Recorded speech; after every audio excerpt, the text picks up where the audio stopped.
এই জন্য মনে রাখবেন, আমল কম করেন, শুদ্ধভাবে করেন, অশুদ্ধ বেশি করেন না। মানে এর মানে যে আপনি বেশি করবেন না এটা বলি না আমি। হ্যাঁ, আপনি শুদ্ধভাবে 1000 বার বলেন, সমস্যা তো নাই, কিন্তু শুদ্ধ হইতে হবে। অশুদ্ধভাবে আপনি একবারও পড়েন না, অশুদ্ধভাবে 1000ও পড়েন না, একবারও পড়েন না ভাই। শুদ্ধভাবে আপনি যত পারেন চেষ্টা করবেন। এই জন্য মনে রাখবেন, আপনি শুদ্ধভাবে যখন আমলটা করবেন, আপনার ওই একবারের শুদ্ধ আমলটাই আল্লাহ কবুল করে নেবেন। বুঝে আসছে তো সবার? 11 নাম্বার, দুরূদ পড়ব কোথায়? আমরা দুরূদ কোথায় পড়ব মনে রাখবেন। দুরূদ পড়ার অনেকগুলা জায়গা, এর মধ্যে উল্লেখযোগ্য 4টা জায়গা বলবো আপনাদেরকে। 1 নাম্বার, বাদাল আজান, আজান শেষ হওয়ার পর আমরা দুরূদ শরীফ পাঠ করব। জোরে বলেন কখন? আজান শেষ হওয়ার পর দুরূদ পাঠ করব। মুসলিম শরীফের হাদিসের বর্ণনা 735 নাম্বার হাদিসে আল্লাহ নবী বলেন, ইযা সামি'তুমুল মুআজ্জিনা, যখন তোমরা মুয়াজ্জিন সাহেবের আজান শুনবা, ফাকুলু মিসলামা ইয়াকুলুল মুআজ্জিন, তখন মুয়াজ্জিন সাহেব যা বলবে তোমরাও তা বলবা। যা বলবে তা বলবা, বুঝেননি? আলাস সালাহ বললে লা হাওলা ওয়ালা কুওয়াতা ইল্লা বিল্লাহ, হাইয়া আলাল ফালাহ বললে লা হাওলা ওয়ালা কুওয়াতা ইল্লা বিল্লাহ। নবীজি বলেন, মুয়াজ্জিনের আজান শেষ হওয়ার পর সুম্মা সাল্লু আলাইয়া, এরপর আমার উপর দুরূদ শরীফ পড়বা।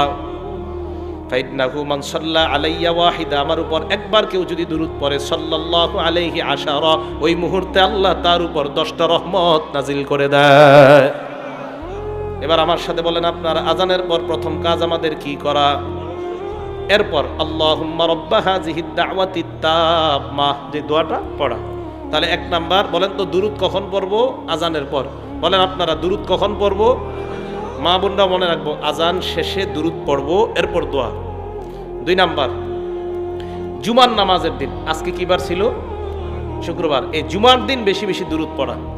নাসাই শরীফের হাদিস 1374 নাম্বার হাদিস, ক্বালা রাসূলুল্লাহ সাল্লাল্লাহু আলাইহি ওয়াসাল্লাম, আল্লাহ নবী বলেন, ইন্না মিন আফযলি আইয়ামিকুম ইয়াউমাল জুমআ।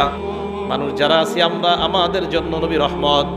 এই যে আমি, আপনি, আমরা, আমাদেরকে আল্লাহ নবী ভাই বলছে। ভাই কি বলছে? আমাদেরকে নবীজি ভাই বলছে। কত দয়া, কত মায়া আমাদের উপর। মুসলিম শরীফের 472 নাম্বার হাদিস, আন্নান নাবিয়্যা সাল্লাল্লাহু আলাইহি ওয়াসাল্লাম আতাল মাকবারা, আল্লাহ নবী একটা কবরস্থানের মধ্যে আসলেন। কবরস্থানে আসার পর নবী বললেন, আসসালামু আলাইকুম দারা কওমিন মুমিনিন, হে ইমানদার কবরবাসীগণ, তোমাদের উপর শান্তি বর্ষিত হোক। বলেন সুবহানাল্লাহ, তোমাদের উপর শান্তি বর্ষিত হোক। এই কথা বলার পর নবীজি বললেন, ওয়া ইন্না ইনশাআল্লাহু বিকুম লাহিকুন, আল্লাহ চাহেন তো অচিরেই আমরা তোমাদের সাথে সাক্ষাৎ করব। এরপর নবী বললেন, ওয়াদিত্তু আন্না কদ রাইনা ইখওয়ানানা, আমার মন চায় আমি যদি আমার ভাইদেরকে দেখতাম। সাহাবারা বললেন, আওয়ালাসনা ইখওয়ানানা ইয়া রাসূলুল্লাহ, আমরা কি আপনার ভাই না?